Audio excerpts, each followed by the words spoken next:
जिस देश की ताकत मेरी फौज हो, वह बॉर्डर की रक्षा सुरक्षा बिल्कुल मजबूती होगी। उन फौजियों को सैल्यूट जो देश की रक्षा में दिन रात एक करते हुए अपनी योगदान भारत माता जगत जननी की रक्षा के लिए तैनात है। आपको सैल्यूट सर, जय हिंद।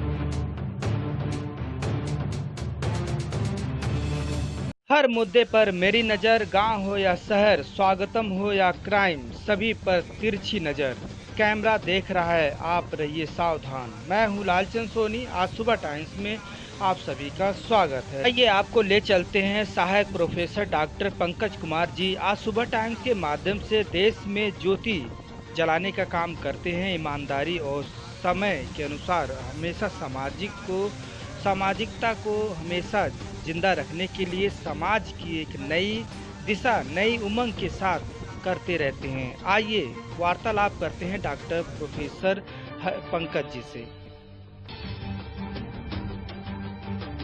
पंकज जी। जी नमस्कार। जी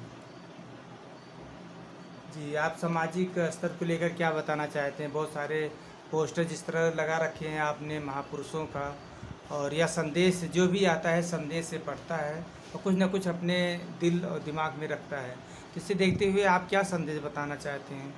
देखिए सोनी जी, ऐसा है कि मेरे घर में कोई महापुरुष का फोटो नहीं है। ये लगभग सभी समाज सुधारक हैं और लिटरेचर के से जुड़े हुए हैं और फिलोसफर्स लोग का फोटोज़ आप देख रहे हैं, जिसमें आप एक फ़ोटो देख सकते हैं मुक्तिबोध का है, गजानन माधव मुक्तिबोध का।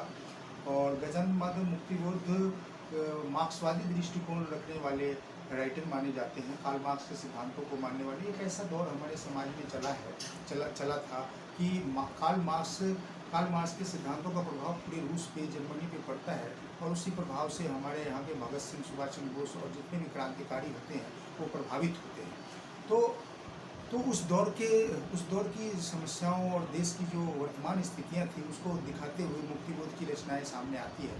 जैसे कि मैं एक उदाहरण दे दूँ कि 1947 के पहले देश की आज़ादी के पीछे एक समानता की बात थी कि देश आज़ाद होगा तो सबको समान अवसर मिलेगा और सब एक जैसा, एक परिवार के जैसा रहेगा, कोई गरीब कोई अमीर नहीं रहेगा, सब में एक जैसी समतुल्यता होगी, समानता होगी, समन्वयता होगी। लेकिन 1947 के बाद क्या हास्य देख रहे हैं? बेरोजगारी, अशिक्षा, गरीबी, डर, संतरास, भय का आक्रांत वातावरण पूरे देश में फैला हुआ है। तो उस पर लेखकों ने अपनी अपनी रचनाएं लिखी। इसमें विष्णु खरे की एक कविता है, मैं आपको सुनाना चाहूँगा।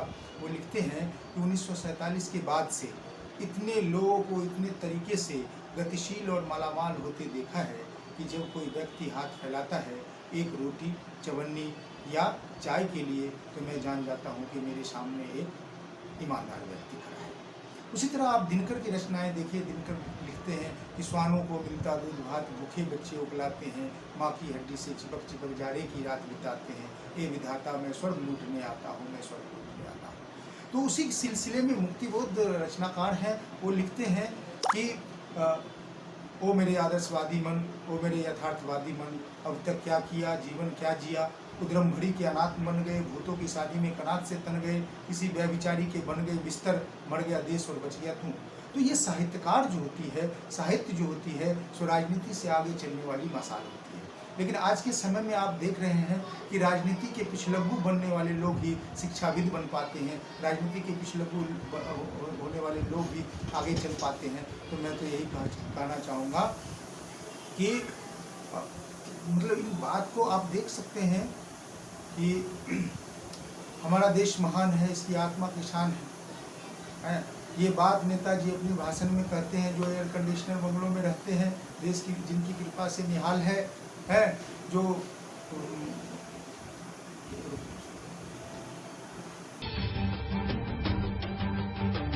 देश से हमारा देश, जिस उद्देश्य के लिए हमारे देश के जो नौजवान थे, हमारे देश के जो उस समय के वीर थे, क्रांतिकारी थे, जिस उद्देश्य के लिए जो है लड़ाइयाँ लड़े, क्या वह उद्देश्य पूरा हो रहा है?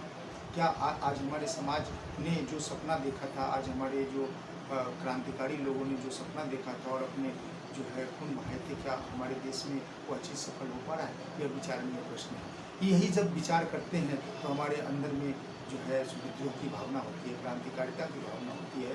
और इसी क्रांतिकारिता की भावना को लवलेस करते हुए साहित्यकारों ने जगह जगह अपनी लेखनी चलाई है।